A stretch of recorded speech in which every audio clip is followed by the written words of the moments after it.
will not be judged by the color of their skin, but by the content of their character. 13 ABC presents Martin Luther King Jr., Promise of the Dream. Now, here is 13 ABC's Christian Brown. 13 ABC celebrates the life and achievements of Dr. Martin Luther King Jr. Good evening, everyone. I'm Christian Brown. Today we celebrate the civil rights leader and his dream that all men be created equal. But is his dream fulfilled in 2013? We hear so much about teen violence and gangs now more than ever. So what's being done in Toledo to get us closer to that dream? One organization is sending a message that the violence has to stop. Yeah, we gotta fight. Highland Tree. Tensions, turf, and gunfire. A war is going on in Toledo, and young black men are at the center. In 2010, 85% of suspects in shooting incidents were black males. So what's in place to promote peace? Sergeant Anita Madison of the Toledo Police Department heads up the Toledo Community Initiative to Reduce Violence, also known as T-Serve. It's a violence reduction strategy designed to reduce gun violence among gang members. As a condition of their probation, gang members have to go to a courtroom setting where 3 teams speak from law enforcement, the prosecutor's office, and the community to convince them to turn their lives around. We say that we've changed the way that we're going to respond to gun violence involving gang members. We're no longer just going to investigate that particular shooting or homicide. We're going to look at the entire group. T-Serve does offer gang members a way out, but they don't promise jobs, just a pathway. That if they want to get out of the life or the lifestyle of being involved in gangs or groups of individuals that engage in violence, they have an opportunity to connect with our services. And whatever their needs are, whether it be education, whether it be employment. Whether they want to take that opportunity or not, the message is clear. And that's the violence has got to stop, and that we're not going to tolerate it anymore. So is T-Serve making a difference in gun violence here in Toledo? In 2011, that was the top group responsible for our homicides here in the city.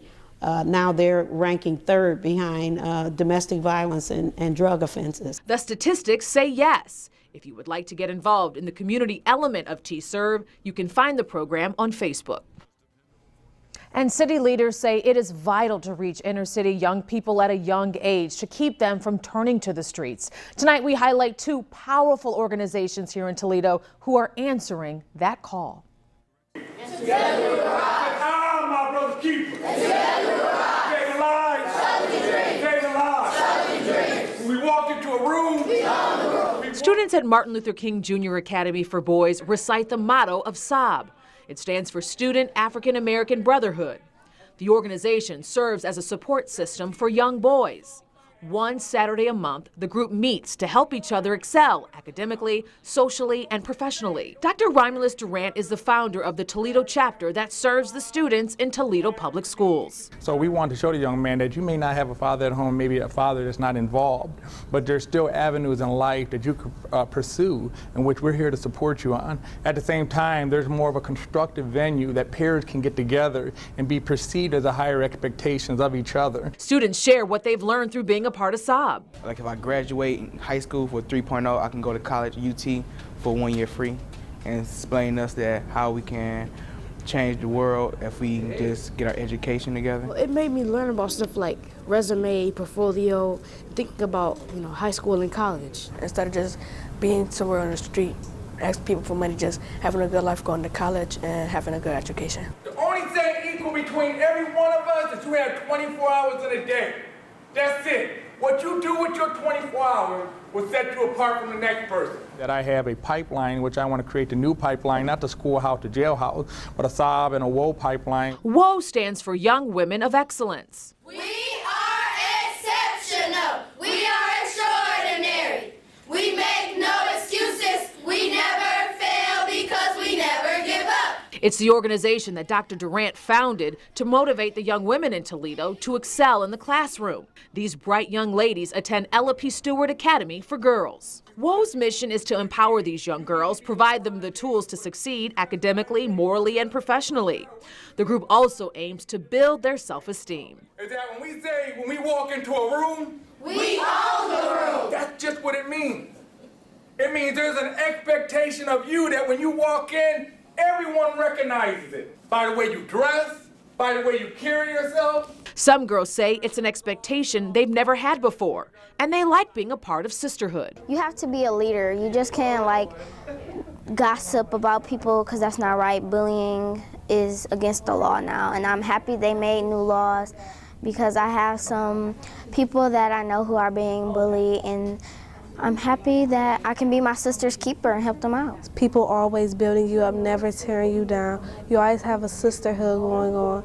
You're never alone, never. I used to be a little down in the dirt. And now? And now I like going out places and helping people, and I like striving to be my best. To me, being a young woman of excellence means that I can express myself with others that I usually don't do because I have a different style and creativity of what I like to do. We are WO. Say what? We are WO. Say what? The young boys of Saab and the young girls of WO understand Dr. Martin Luther King Jr.'s dream, and because of it, they're pursuing their own. And coming up, the weight of Martin Luther King's legacy on young students here in Toledo. In classrooms across the country, students are encouraged to explore the connections between Dr. Martin Luther King Jr. and themselves through history. We spent the day at a local school talking with students about the legacy of Dr. Martin Luther King Jr. Some of the students at Old Orchard spent last week learning about the legacy of Dr. Martin Luther King Jr. through history books and movies. He was the civil rights leader, and he fought for all our rights, not for just the blacks. That he was a great civil rights leader who tried to make everyone be treated equally, not by how they look or where they come from, by how they act and their characteristics. In 2013, these students say they can't imagine being turned away from restaurants, schools, and other places because of the color of their skin. I think that would just be stupid. And although they don't know what it was like to live through that era, they say they're grateful for the freedoms the civil rights movement accomplished. I'm grateful to go to this school and not have to be judged by the color of my skin. And I'm happy that I don't have to.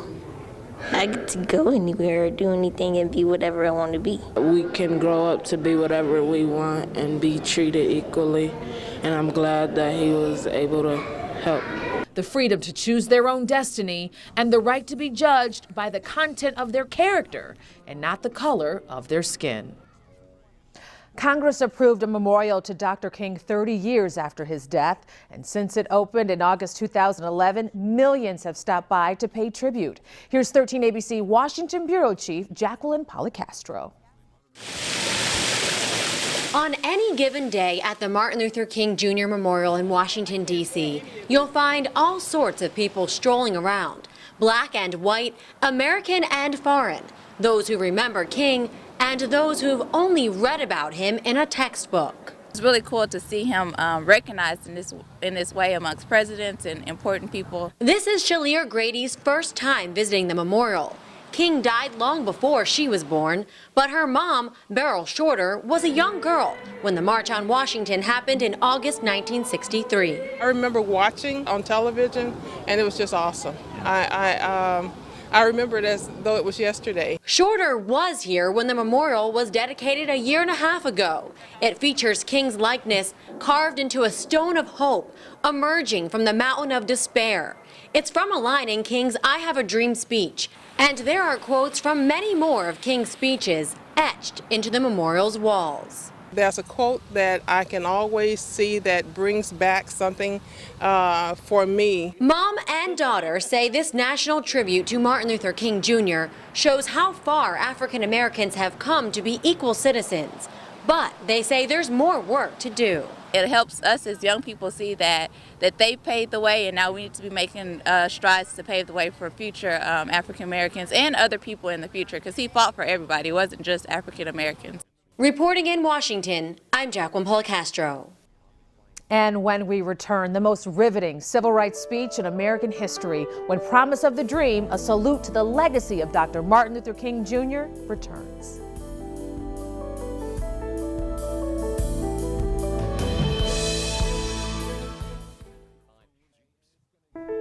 Dr. Martin Luther King Jr. would have turned 84 years old this year. In honor of his life, today we revisit the I Have a Dream speech delivered in 1963 in Washington, D.C.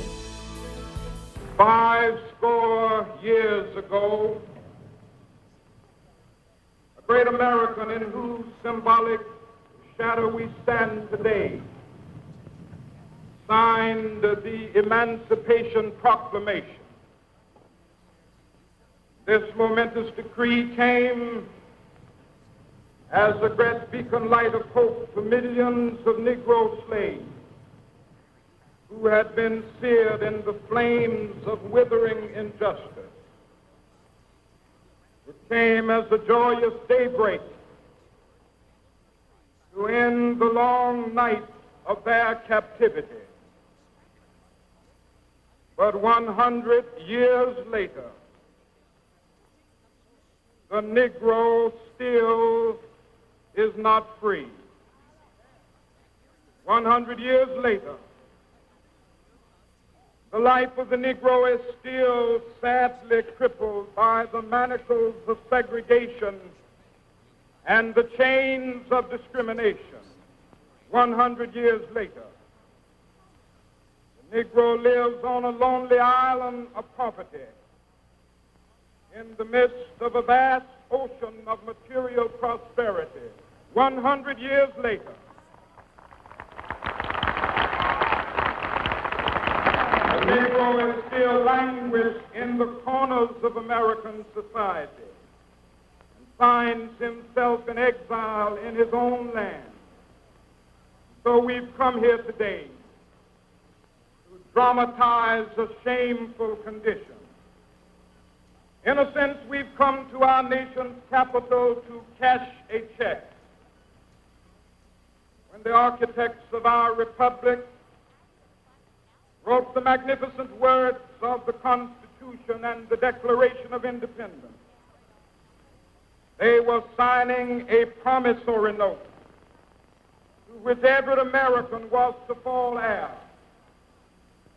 This note was a promise that all men, yes, black men as well as white men, would be guaranteed the unalienable rights of life, liberty, and the pursuit of happiness. It is obvious today that America has defaulted on this promissory note insofar as her citizens of color are concerned.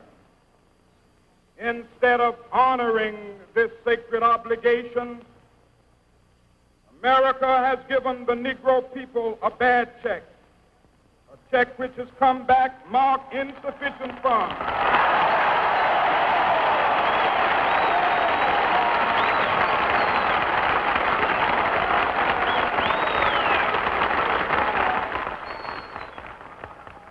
But we refuse to believe that the Bank of Justice is bankrupt.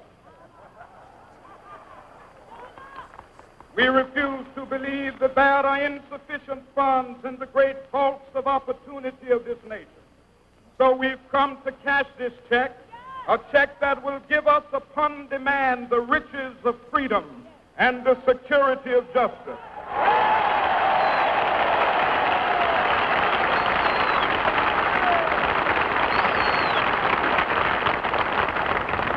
We have also come to this hallowed spot to remind America of the fierce urgency of now.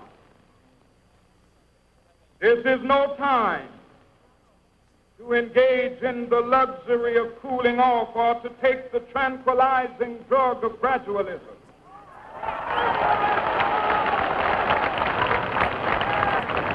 Those who hope that the Negro needed to blow off steam and will now be content, will have a rude awakening if the nation returns to business as usual.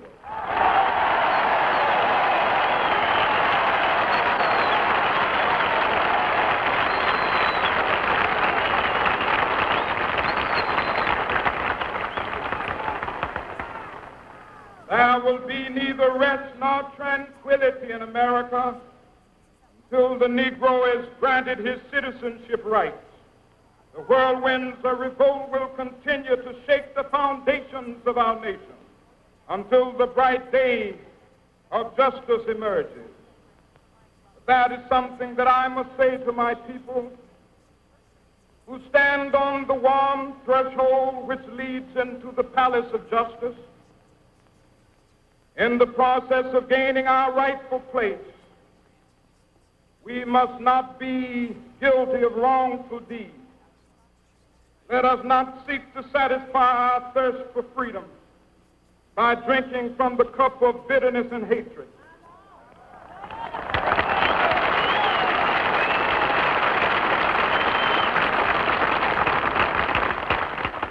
We must forever conduct our struggle on the high plane of dignity and discipline. We must not allow our creative protests to degenerate into physical violence. Again and again, we must rise to the majestic heights of meeting physical force with soul force.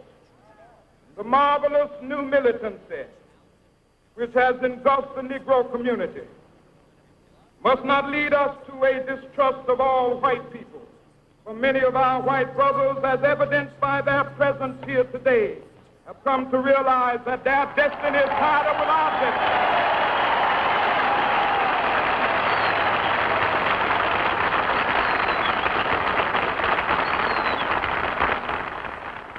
They have come to realize that their freedom is inextricably bound to our freedom.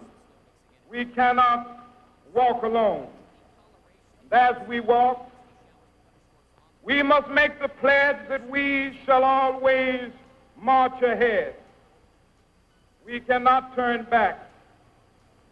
There are those who are asking the devotees of civil rights, when will you be satisfied? We can never be satisfied as long as the Negro is the victim of the unspeakable horrors of police brutality. We can never be satisfied as long as our bodies, heavy with the fatigue of travel, cannot gain lodging in the motels of the highways and the hotels of the cities.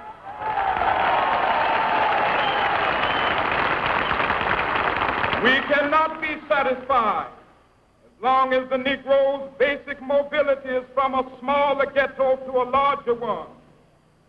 We can never be satisfied as long as our children are stripped of their selfhood and robbed of their dignity by signs stating for whites only.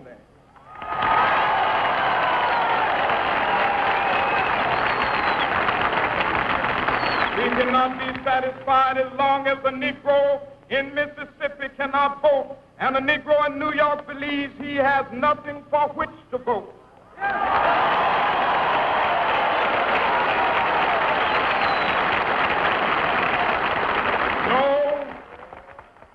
No, we are not satisfied, and we will not be satisfied until justice rolls down like waters and righteousness like a mighty stream.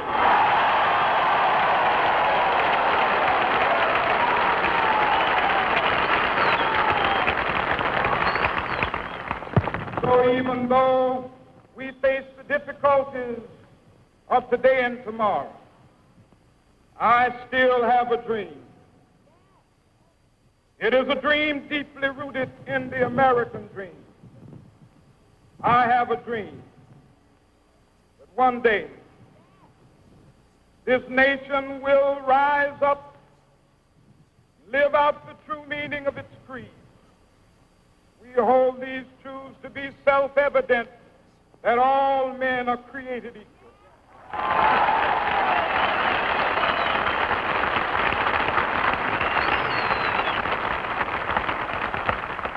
I have a a dream that one day on the red hills of Georgia, sons of former slaves and the sons of former slave owners will be able to sit down together at the table of brotherhood. I have a dream that one day, even the state of Mississippi, a state sweltering with the heat of injustice, sweltering with the heat of oppression, be transformed into an oasis of freedom and justice. I have a dream. My 4 little children will one day live in a nation where they will not be judged by the color of their skin, but by the content of their character. I have a dream today.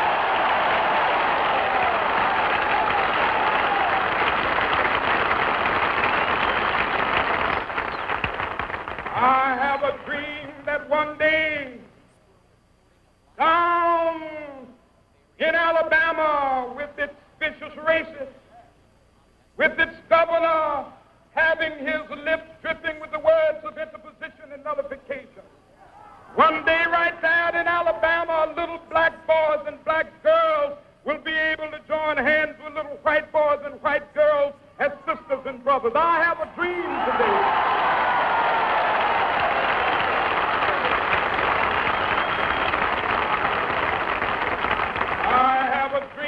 One day every valley shall be exalted. Every hill and mountain shall be made low. The rough places will be made plain, and the crooked places will be made straight. And the glory of the Lord shall be revealed, and all flesh shall see it together. This is our hope. This is the faith that I go back to the South with. With this faith, we will be able to hew out of the mountain of despair a stone of hope.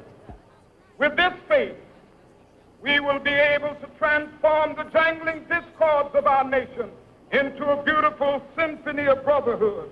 With this faith, we will be able to work together, to pray together, to struggle together, to go to jail together, to stand up for freedom together, knowing that we will be free one day.